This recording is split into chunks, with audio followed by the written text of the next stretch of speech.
Mr. Potter and Tabby take the train. Chapter 1. An Idea. One day, Mr. Potter and his fine cat Tabby were cooking some oatmeal when Mrs. Teaberry called. Mrs. Teaberry was Mr. Potter's friend and neighbor. "I have an idea," she told Mr. Potter. As she spoke, her good dog Zig wagged at Tabby through the window. Tabby and Zig were friends and neighbors too. Mr. Potter was not sure he wanted to hear Mrs. Teaberry's idea. Sometimes her ideas were odd and involved running fast, or wearing feathers, or having purple toes. But Mr. Potter always had good manners, so he asked, "What is your idea, Mrs. Teaberry?" though he really didn't want to know. "I think we should take a train," said Mrs. Teaberry. A train, thought Mr. Potter. Mr. Potter loved trains. When he was a boy, he rode them all the time. He loved the big windows and smooth seats and traveling backwards. But he hadn't been on a train in years. "I haven't been on a train in years," he told Mrs. Teaberry. "Exactly," said Mrs. Teaberry. "Let's go tomorrow. We'll go north for 2 hours, then turn around and come back." Mr. Potter looked at Tabby, who was still waiting for her oatmeal. "Can we bring Tabby and Zig?" Mr. Potter asked Mrs. Teaberry. "Of course," she said. "You're sure pets are allowed?" he asked. "Certainly."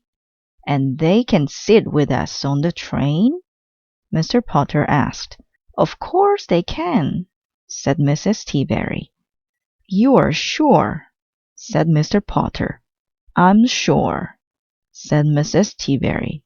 "Positive?" asked Mr. Potter. "Positive," said Mrs. Teaberry. "Pets," she declared, "can go on trains." Chapter 2. Another Idea. "I'm sorry," said the ticket woman the next day. "Pets can't go on trains." "What?" said Mrs. Teaberry.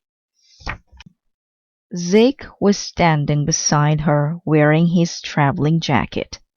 It had lots of pockets for bones and balls and little doggy lollipops.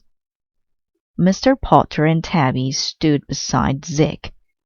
They didn't have traveling jackets, just a nice blue blanket for naps. Mr. Potter looked at Mrs. Teaberry. "You said positive," he told her. "Well, the last time I took a train, pets were allowed," said Mrs. Teaberry. "When was that?" asked Mr. Potter. 1938, said Mrs. Teaberry. Mr. Potter had to smile. "Let's just go home," he said. "We'll have some tea." "We can't go home," said Mrs. Teaberry. "I've brought cards and games and binoculars and banana crunchies, and Zig's jacket is all filled up." "Did you say banana crunchies?" asked Mr. Potter. Mrs. Teaberry nodded. "Like the kind we have on the 4th of July?" asked Mr. Potter. Mrs. Teaberry nodded again. Suddenly, Mr. Potter couldn't imagine anything nicer than being on a train with Tabby and Mrs. Teaberry and Zig eating banana crunchies. It would be the best train ride of his life. "We're not getting any younger," Mr. Potter told Mrs. Tabby. "I have another idea." Chapter 3. Taking the Train. Mr. Potter and Mrs. Tabby went home. 1 hour later, they went back to the station and bought their tickets. Mr. Potter looked a little different this time. This time, he had a very lumpy pack on his back. It was full of little holes, and sometimes tiny doggy lollipops fell out. Mr. Potter just stuck the lollipops back in and patted the pack on his head. Mrs. Tabby looked a little different too. She was wearing a smock with very big pockets full of cards and games and binoculars and banana crunchies.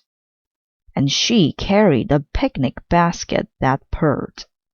But no one could hear it except Mrs. Tabby. The two old friends got on the train and found seats by a big window. The train began to roll. Chug, chug, chug. Mr. Potter was so happy he thought he would burst. And for the next 4 hours, he and Mrs. Tabby had the train ride of their lives. Of course, the backpack decided to crawl under the seat and snore, and the picnic basket kept batting at the window shade. But Mr. Potter and Mrs. Tabby just patted them fondly and fed them banana crunchies the whole way.